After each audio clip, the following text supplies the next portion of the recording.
Se você ganhasse R$ 1 por segundo, levaria 11 dias para se tornar um milionário. Mas para fazer 1 bilhão, você precisaria de mais de 31 anos.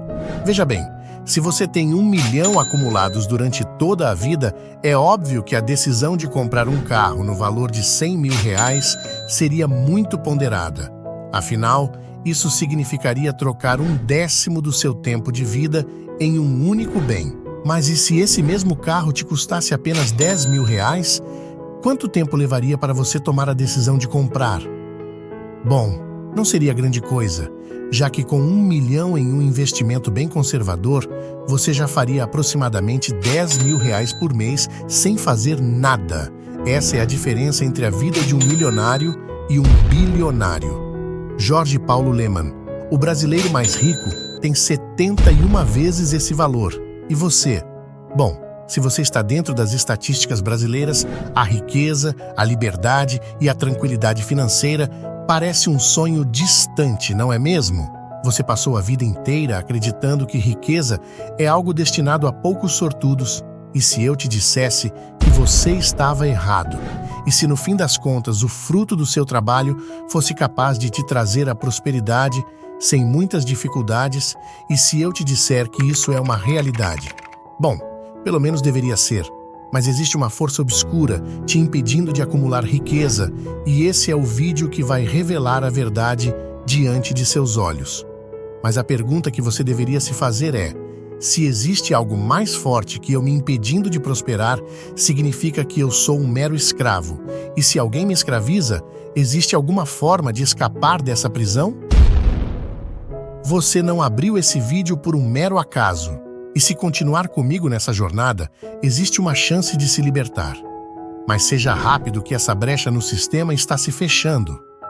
Uma pergunta: o que é dinheiro? Ou melhor, o que o dinheiro representa? Quando você faz uma compra no Mercado Livre, quando você é pago pelo seu tempo trabalhando em um emprego, qual é a importância do dinheiro em todas essas transações?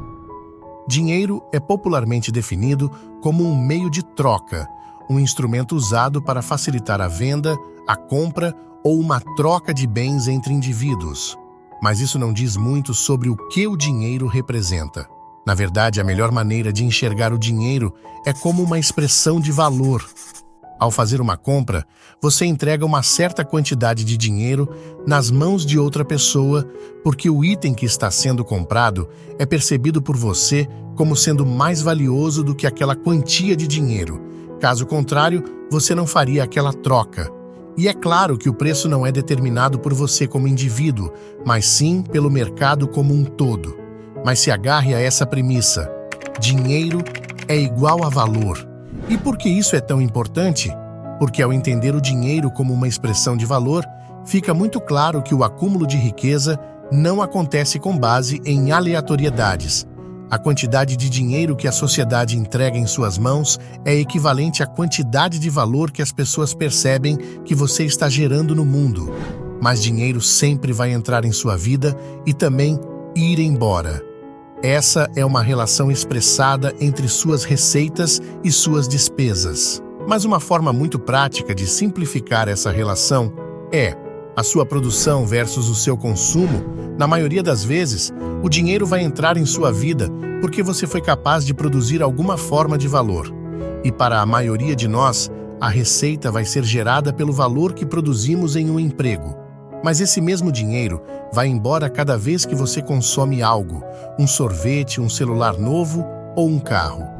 Independente de quem você seja, o seu patrimônio será traduzido pela relação entre o que você consome e o quanto você é capaz de produzir, e o único motivo pelo qual a humanidade se tornou tão desenvolvida foi porque nós descobrimos uma forma sofisticada e inteligente de armazenar valor.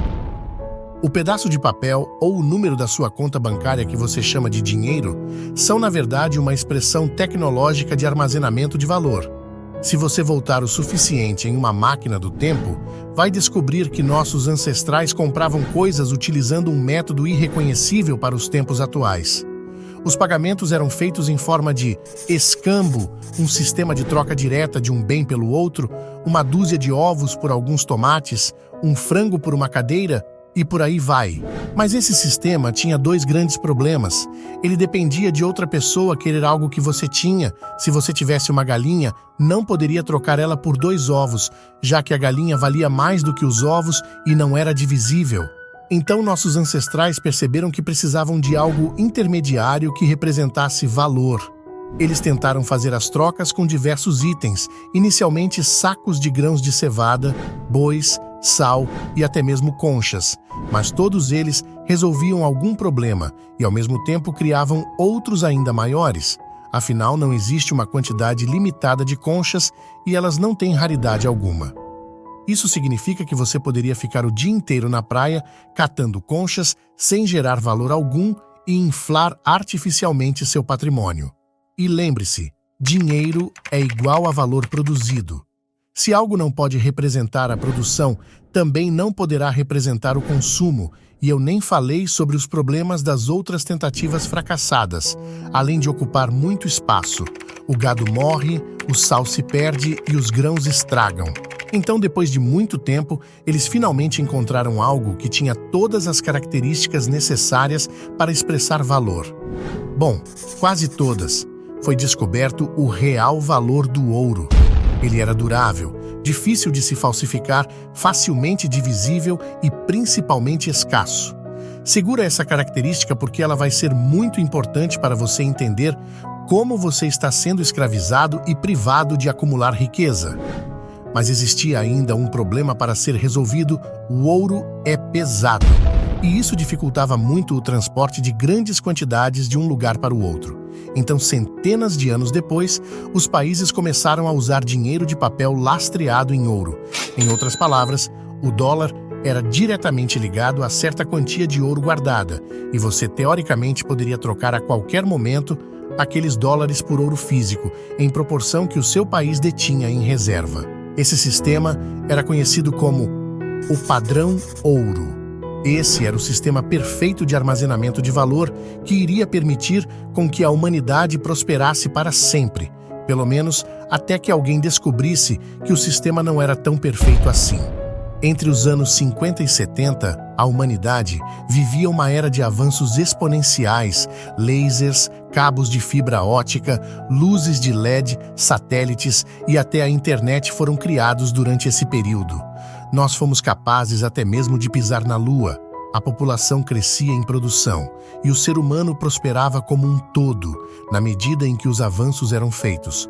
Mas algo muito estranho aconteceu em 1971. A partir daquele ano, a economia e a produtividade continuaram crescendo, exceto por um detalhe. A população não estava mais enriquecendo como um todo, apenas os ricos estavam enriquecendo mais.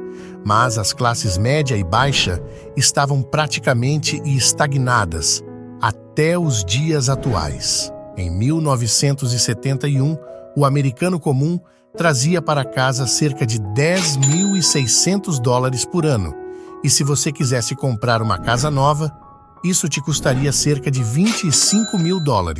Ou seja, a casa custaria pouco mais de 2 anos de trabalho de um americano comum, enquanto nos dias atuais a receita média é de $44 mil por ano, e você pode pensar isso.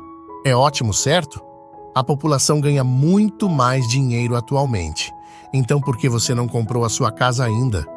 Apesar de os dígitos na tela terem ficado maiores, hoje em dia o cidadão comum precisa trabalhar e economizar por décadas para conseguir comprar um imóvel. Se você quisesse comprar um bom modelo de carro 0 km em 71, bastava acumular o equivalente a 3 meses de salário. Mas nos dias atuais, bom, talvez você compre um patinete com 3 meses de economia. A dívida imobiliária explodiu exponencialmente a partir daquele ano, e como se não bastasse a renda das classes média e baixa estarem estagnadas, eles também estavam começando a se afundar em dívidas. Estava nítido que algo aconteceu naquele ano, as regras do jogo mudaram e ninguém foi avisado. O que aconteceu em 1971 era uma tragédia anunciada há décadas. Em abril de 1933, foi emitida a Ordem Executiva 6102, assinada pelo presidente dos Estados Unidos da época. A ordem proibia a população de carregar ouro consigo. Qualquer cidadão que detivesse ouro físico era considerado criminoso, e isso foi a fórmula perfeita para que o governo ganhasse superpoder de imprimir notas de dinheiro para resolver problemas imediatos sem que ninguém soubesse a exata quantia de ouro em reserva. E isso era minimamente saudável porque ainda existia um laço em reservas de ouro, mas em 1971, o presidente Richard Nixon fez uma declaração que mudaria o rumo de toda a humanidade. Pela primeira vez na história da sociedade moderna, o dinheiro mundial não era mais lastreado em nada além da honestidade do governo. Se um assaltante aponta uma arma em sua direção e toma o seu dinheiro através da força, ele corre o risco de você se revoltar e reagir. Nesse caso, ou ele morre ou ele te mata. Essa é uma estratégia de roubo pouco eficiente e muito arriscada, mas os governos têm uma forma muito mais sofisticada de te roubar. O governo não utiliza a força diretamente e também não te mata.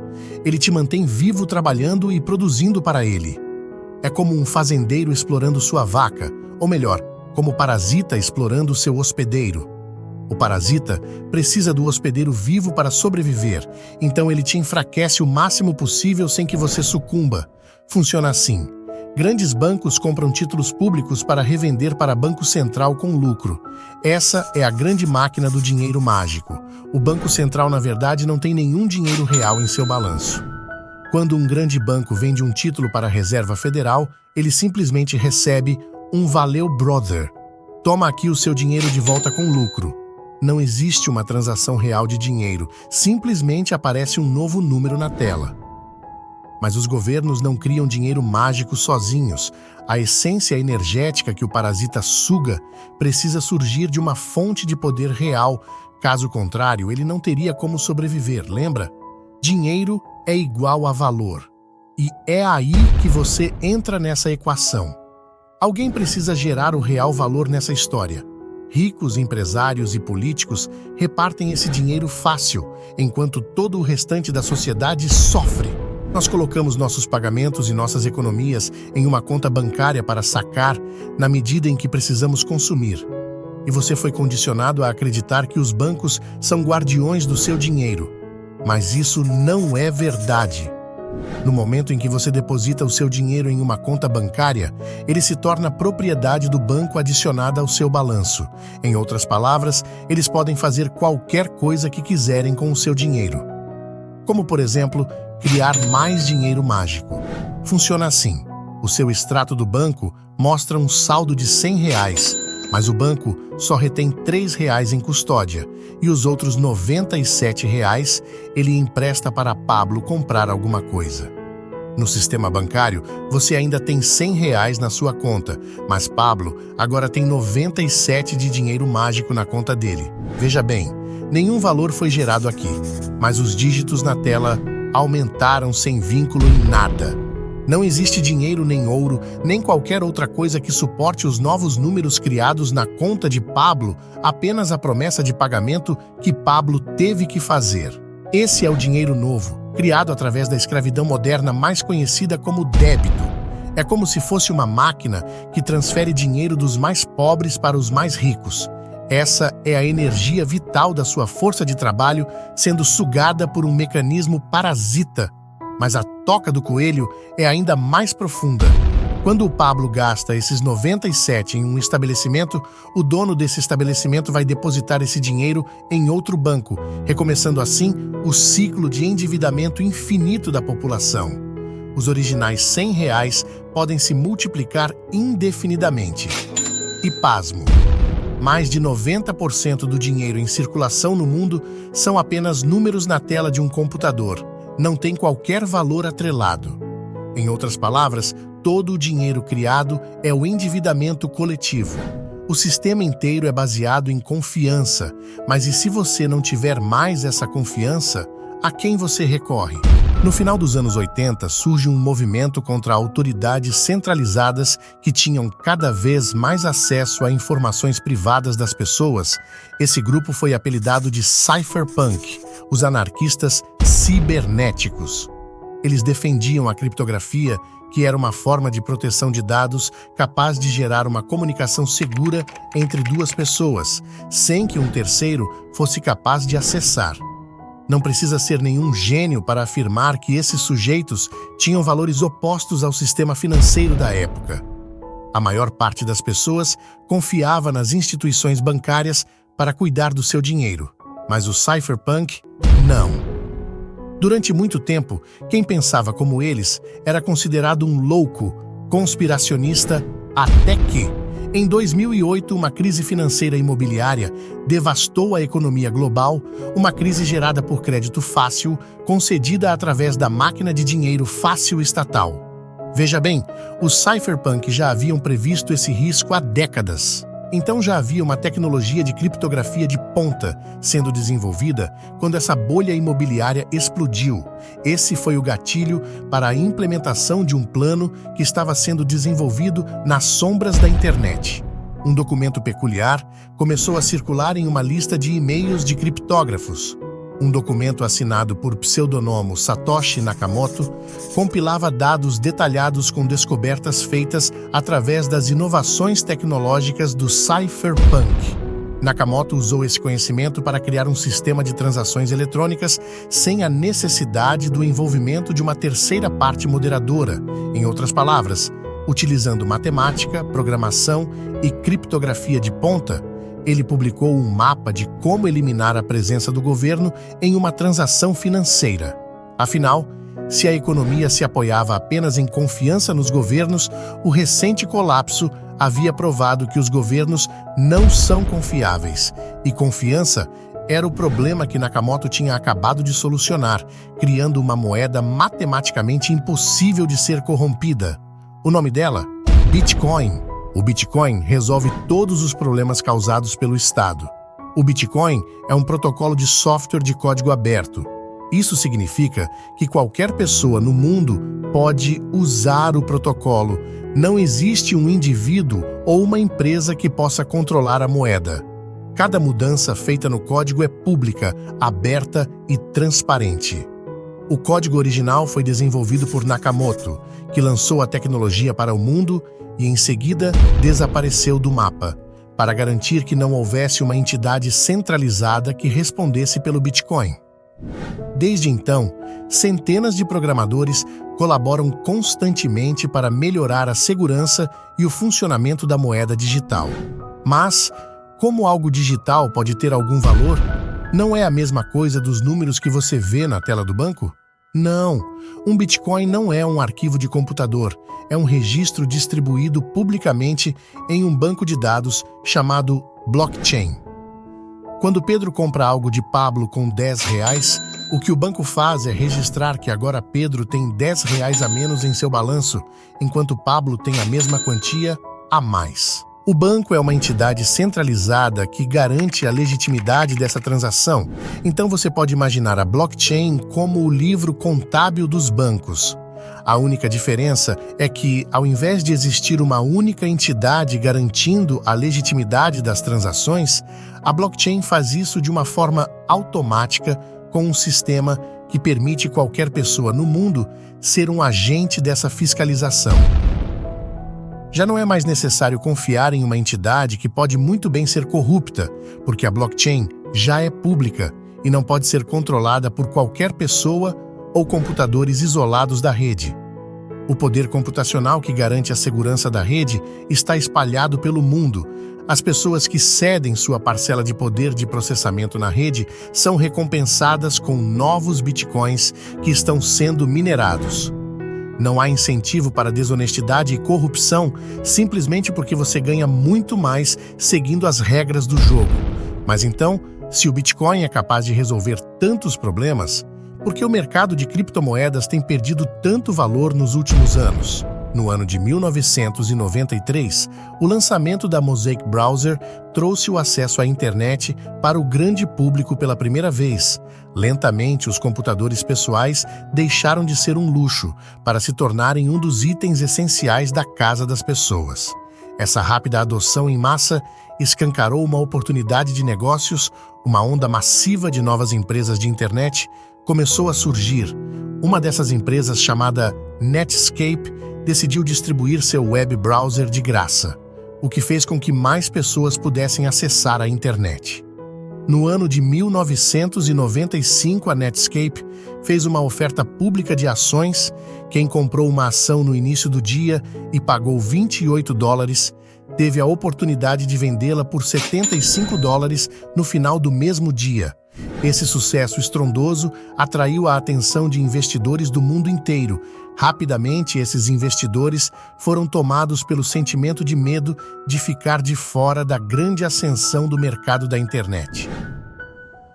Isso fez com que eles buscassem alocar o seu capital em qualquer empresa cegamente, sem olhar os fundamentos. É claro, desde que essa fosse uma empresa ligada à internet e com esse dinheiro fácil fluindo para a mão de empresas de internet, muitas companhias abriram capital sem ainda ter ao menos gerado um centavo de lucro. Ao invés de focar na base sólida do negócio, essas empresas começaram a investir todos os seus recursos em propaganda para construir valor especulativo o mais rápido possível.